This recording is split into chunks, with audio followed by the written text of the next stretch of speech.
Noong 1983, isang tawag sa telepono ang gumulantang sa pamilya Heineken na isa sa pinakamayamang pamilya sa Europa dahil ayon sa opisyal ng kapulisan na kanilang nakausap ay kinidnap ang kanilang padre de pamilya at CEO ng isa sa pinakasikat at pinakamalaking beer manufacturing company sa mundo.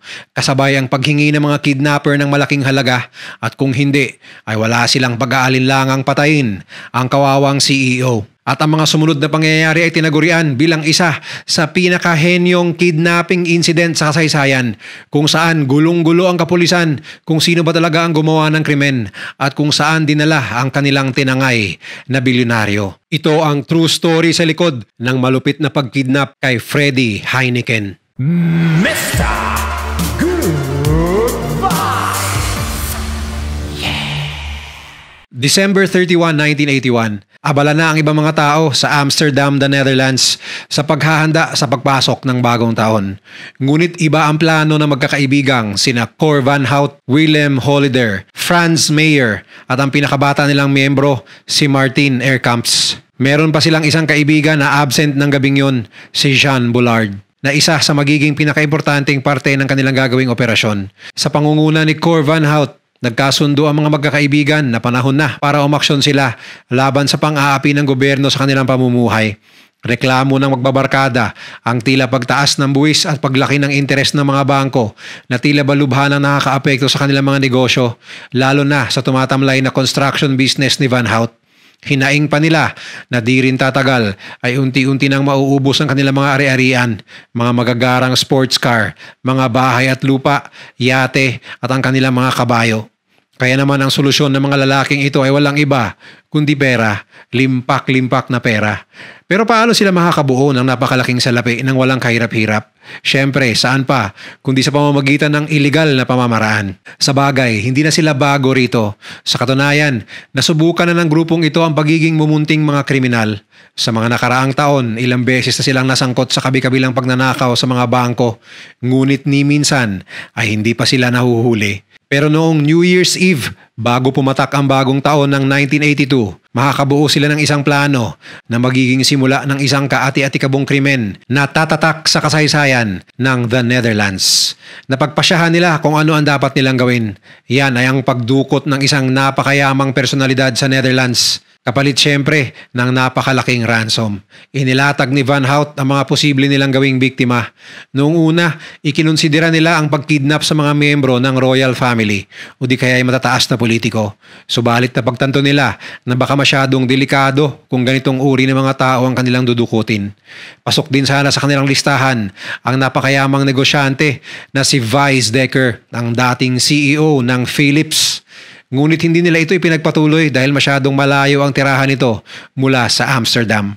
Marami silang pinagpilian, ngunit kadalasan sa mga ito ay masyado ng matanda o di kaya ay hindi naman ganun kayaman. Hanggang sa pumasok sa kanilang isipan ang CEO ng pinakamalaking producer ng inumin, hindi lang sa The Netherlands, kundi sa buong mundo, ang Dutch Beer King na si Freddie Heineken. Si Heineken na yata ang pinakaperpektong target dahil maliban sa napakayaman ng taong ito, lumalabas ito na walang bodyguard kundi driver lamang at nakatira lang din ito sa gitna ng Amsterdam sa mismong syudad kung saan nakabase ang limang magkakaibigan. Kung magtatagumpay sila sa gagawin nilang kidnap for ransom, abay para silang nanalo sa jackpot. Ngunit hindi ito magiging madali. Kailangan nila itong pagplanuhan ng maigi at dapat nilang isaalang-alang kung gaano kadelikado ang krimen na kanilang gagawin dahil hindi basta-basta ang taong kanilang dudukutin. Simula nun ay 2 taon ding naghanda si Van Hout at ang kanyang mga kaibigan. Palihim nilang minamanmanan ang bawat kilos ni Heineken habang bumubuo ng isang napaka-perpektong plano. Bawat sulok ng Amsterdam ay napag-aralan na din ng mga kidnapper at bawat galaw ng kanilang operasyon ay kalkulado. Hanggang sa sumapit na ang araw ng kanilang gagawing kidnapping at nakahanda na ang lahat, wala silang oras na dapat sayangin. November 9, 1983. Gabi na nang lumabas si Freddie Heineken mula sa kanyang opisina. Kasabay niya pa uwi ang kanyang driver na si Abdo Derer at ang iba pang mga trabahante ng kumpanya. Ngunit pagkalabas nito sa harap mismo ng gusali, kaagad naman siyang tinambangan ni Van Hout, Holleder at Bollard. Bahagya ng nauna ang driver na si Doderer upang kunin sana ang sasakyan nilang kotse. Pero kaagad siyang tumakbo pabalik nang makita niyang pinagtutulungan ng mga nakamaskarang lalaki ang kanyang amo. Subalit wala siyang nagawa dahil sinalubong na siya ng hampas ni Franz Mayer. Matapos gapusin ang kanilang mga kamay at matabunan ng mga mukha, dali-daling ikinarga ni na Van Hout ang mayamang negosyante at ang kanyang driver papasok sa kanilang orange van. Lahat ng ito ay nasaksihan ng ibang mga empleyado ni Heineken, subalit wala rin silang nagawa laban sa mga armadong lalaki. Ngunit mayroon pang isang saksi sa nangyaring kidnapping, isang taxi driver na nakatambay sa gilid ng kalsada. Mabilis na pinaandar ni Bollard ang sasakyan papalayo sa opisina ni Heineken. Subalit bigla nilang napansin na nakabuntot na pala sa kanila ang naturang taxi.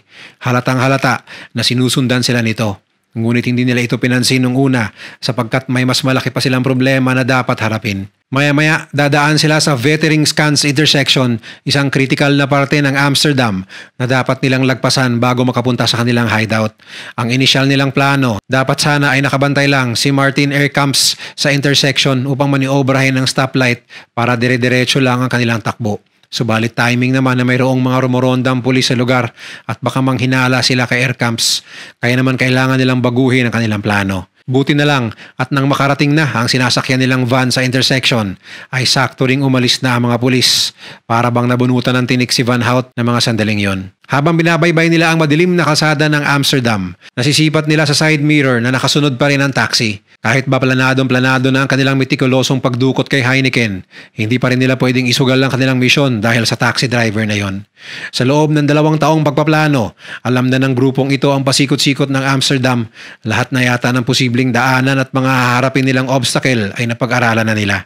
Nang makarating sila sa isang madilim na tunnel, tumigil ang mga kidnapper sa madilim na parte at biglang bumaba sa van upang kumprontahin ang taxi driver na nakasunod. Suot pa rin ang kanilang maskara. Itinutok nila ang dala-dala nilang mga baril sa taxi driver na kaagad namang umatras papalayo. Ngunit sa kanyang pagmamadali, naiwan ni Van Hout ang bitbit na bag na may lamang mga Uzi at nabasag niya ang kanyang salamin.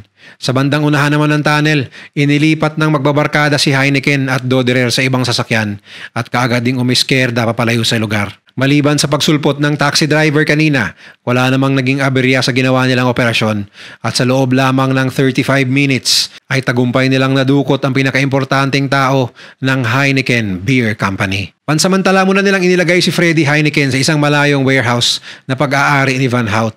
Talaga nga namang pinaghandaan nila itong mabuti dahil gumawa sila ng isang sikretong kwarto sa likod ng warehouse na hindi matatagpuan ng kahit sino.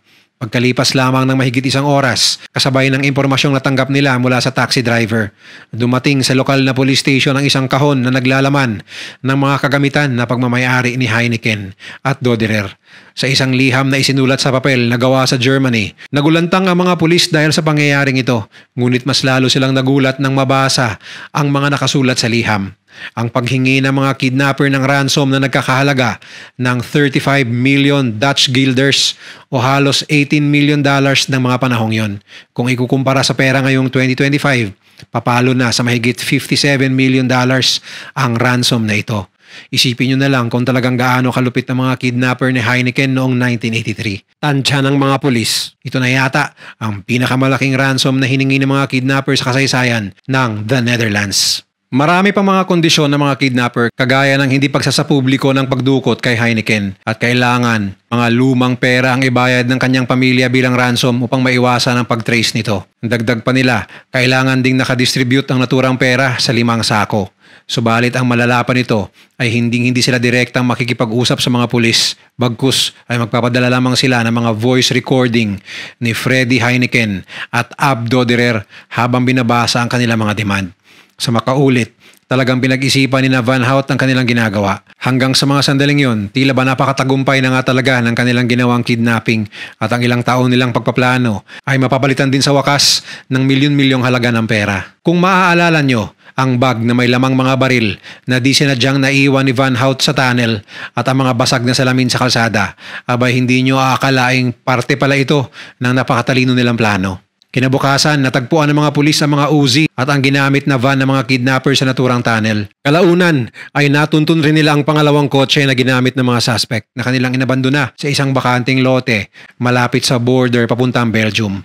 At dahil ang papel na ginamit nila sa kanilang liham ay gawa sa Germany, buong pag-aakala ng mga investigador na ang mga kriminal ay mga terorista mula sa ibang bansa. Subalit ang kanilang mga pinagtagpi-tagping ebidensya ay sadyang ginawa ni Van Hout upang malihis ang atensyon ng mga pulis. Sa makatwid, nasa maling direksyon nakatingin ng mga pulis habang nakatenga pa rin si Heineken sa kamay ng mga kidnapper. Hindi nila alam na nasa gitna lang pala ng Amsterdam ang nawawalang CEO. Kung naging madali man para sa mga kidnapper ang pagdukot kay Heineken, hindi naman ganun magiging kasing smooth ang negosasyon at mas lalong hindi rin magiging madali ang pagkuha sa ransom.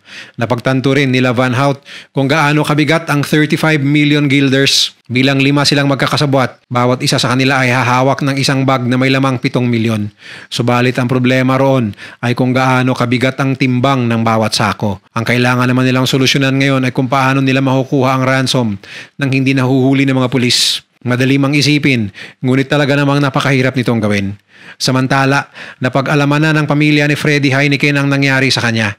Dahil nabahala sila sa kalagayan nito, pumayag sila na bayaran ng napakalaking ransom kapalit ng ligtas na pag-uwi ng CEO ng Heineken Beer Corporation. Sa kabila ng advice ng mga pulis, hindi na nagdalawang isip ang pamilya ni Heineken at kaagad na nagpalabas ng 35 million guilders nang sa gayon ay mailigtas lamang ang chairman ng kumpanya. Nag-isip ng mga paraan si Cor Van Hout at Franz Mayer kung paano nila makukolekta ang ransom. Hanggang sa makabuo sila ng isang perpektong plano paano makukuha ang limpak-limpak na salapi. Sumapit ang November 15, 1983. 6 na araw na simula nung madukot si Freddie Heineken. Biglang nakatanggap ang mga pulis ng isang voice recording mula sa mga kidnapper.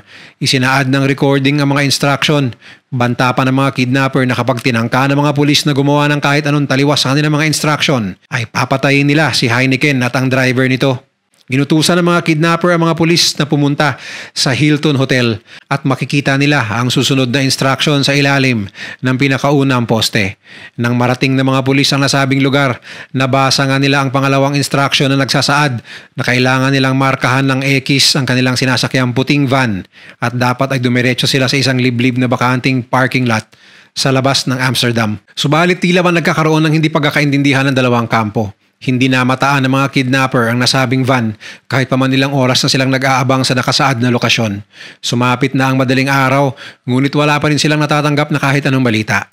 Dahil dito, nagalit ng husto si Van Hout dahil sa palpak na kagagawa ng mga pulis. Sa kabila nito, hindi niya maatim na patayin si Heineken dahil ang tunay lang talaga naman nilang pakay ay ang pera. Pero upang bigyan ng mensahe ang mga otoridad, inihayag nitong tinorture nila ang CEO at bawat araw na lumilipas ay unti-unting lumiliit ang tsansa nitong mabuhay. Simula nun ay hindi na nagparamdam ang mga kidnapper sa mga pulis. Subalit pagkalipas ng 10 araw noong November 25, nakatanggap na naman ng isang recording ang mga Dutch police, isang bagong set ng instruction para sa pagkolekta ng ransom kapalit ni Heineken. Sa mga sandaling ito, desperado na ang mga otoridad at ang pamilya ni Heineken na matapos ang kidnapping. Hindi na sila pwedeng magkamali sa pagkakataong ito. November 27, 1983, ayon sa mga kidnapper, kailangang ikarga ng mga pulis ang 5 sako na may lamang 35 million sa isang orange na kotse at dalhin ito patungo sa Euro Motel sa loob ng Amsterdam. Kaagad naman nila itong sinunod at nang marating nila ang nasabing motel, nakatanggap sila muli ng isa pang instruction. Mula sa motel, pinaikot-ikot ng mga kidnapper ang mga pulis sa iba't ibang parte ng the Netherlands at pinalipat-lipat din ng iba't ibang mga sasakyan kasama syempre ang ransom money. Tila ba walang katapusan ang pagbiyahe ng driver ng sasakyan, ngunit ito ay parte pa rin ng plano ni Cor Van Hout upang hindi matrace ng mga pulis ang kanilang pinagtataguan, pati na ang paglalagyan nila ng pera. Lumipas pa ang ilang oras at ilang pang mga recording ng mga instruction hanggang sa narating ng pulis na may dala ng pera ang isang liblib na overpass. Iniutos ng mga kidnapper na tumigil ito sa nasabing overpass, ilaglag ang mga sako ng pera sa baba at kaagad umalis. Yung pala, nasa ilalim na ng overpass ang getaway truck ni Van Hout at Bollard. Nakakalat rin sa lugar sina Mayer, Hollider at Erkamps upang magsilbing mga watch out kung sakaling mabulilyaso ang kanilang plano. Matapos makolekta ang mga pera ay kinarga ni Van Hout ang mga sako papunta sa truck at kaagad umalis. Napakatensyonado ng biyaheng yon, ngunit medyo nakahinga sila ng maluwag dahil wala silang napapansin na kahit anong bakas ng mga pulis sa paligid. Tila ba napakaayos ng nangyaring transaksyon at walang nikatiting na aberya. Subalit mayroon pa silang isang dapat gawin upang makumpleto ang kanilang misyon, ang itago ang pera sa gitna ng kagubatan. Kagaya ng dati, pinlano na nila ito ng mabuti at alam na nila kung saang parte ng masukal na kagubatan nila ito ilalagay. Kailangan muna nila itong itago pansamantala bago nila ito magagamit. Pero sa mga oras na yon, para bang 100% na sigurado na si Van Hout na tagumpay ang kanilang kidnapping at lahat ng kanilang pinaghirapan ay masusuklian ng milyon-milyong pera. Talaga nga namang naisakatuparan ng grupo ang pinakadetalyado, pinakamahusay at pinakanakakabilib na kidnapping sa kasaysayan, hindi lang ng The Netherlands kundi pati na ng buong Europa. Sadyang ang matagumpay na pagdukot na ito ay tumatak sa memorya ng mga Dutch. Subalit ang kanilang tinatamasang tagumpay ay hindi naman pala magtatagal. Lahat ng mga galaw na magkakaibigan ay talagang planado, kalkulado at kontrolado. Ngunit sa hindi malinaw na dahilan, noong November 16, nung mismong araw ng unang palpak na transaksyon sa pagitan ng mga pulis at mga kidnapper, nakatanggap ang Heineken Company ng isang anonymous tip na binanggit ang mga pangalang Cor Van Hout, John Bullard at Franz Meyer. Ang mga detalye ng sulat na ito ay hindi isinapubliko, ngunit naging importanteng bahagi ito ng investigasyon na magtuturo sa mga tunay na kidnapper ni Freddie Heineken. 2 araw simula nang makolekta nila ang pera, napapansin na ng magkakaibigan na minamanmanan sila ng mga pulis. Dahil dito ay dahan-dahan na nilang kinukuha ang mga tinago nilang pera sa kagubatan at naglaylo muna papalayo sa mata ng mga otoridad. Subalit kahit paman nagsitaguan na sila, di kalaunan ay isa-isa pa ring naaresto ng mga pulis sa mga kriminal. Kaagad nadakip ng mga otoridad si John Bullard at Martin Erkamps habang papunta sana sa safe house upang pakawalan si Freddie Heineken. At dito nagtapos ang kidnapping crisis sa pagkahanap nila sa missing na bilyonaryo at driver nito mula sa impormasyon na galing kay John at Martin. Subalit hindi pa rin natatagpuan ng mga pulis ang ransom money na nakuha ng magkakaibigan. Yun ay hanggang sa aksidenteng madiskubre ng isang hiker ang mga nakakubling sako ng pera sa liblib na parte ng kagubatan. Samantala, ilang araw pagkatapos noon, kusa nang sumuko si Franz Meyer noong December 28, 1983. Habang nabubulok sa kulungan ng mga dati nilang kasamahan, nagpakalayo-layo muna ang matalik na magkaibigang Cor Van Hout at Willem Holleder papunta sa Paris. Pero di rin tumagal ay mahahanap pa rin sila ng French police noong February 29, 1984 at matapos ang 2 taon sa kulungan sa France. Noong 1986, naibalik sila sa The Netherlands at nahatulan ng 11 taong pagkakakulong. Sa kanilang paglabas, muling nasangkot sa iba't ibang kaso ang dalawa at noong January 24, 2003 ay napatay si Van Hout sa isang bar sa pamamaril. At ang may kagagawa ng kanyang katapusan ay walang iba kundi ang kanyang matagal ng kaibigan at partner in crime na si Willem Holleder. Muling nakulong si Holleder dahil sa krimen at sa pagkakataong ito ay habang buhay ng pagkakabilanggo ang pinataw sa kanya. Kung nagustuhan mo ang video na to, share mo naman sa iba at mag-subscribe ka na rin. Panoorin mo na rin yung mga videos na nasa kanan para lalo pang maubos ang oras mo.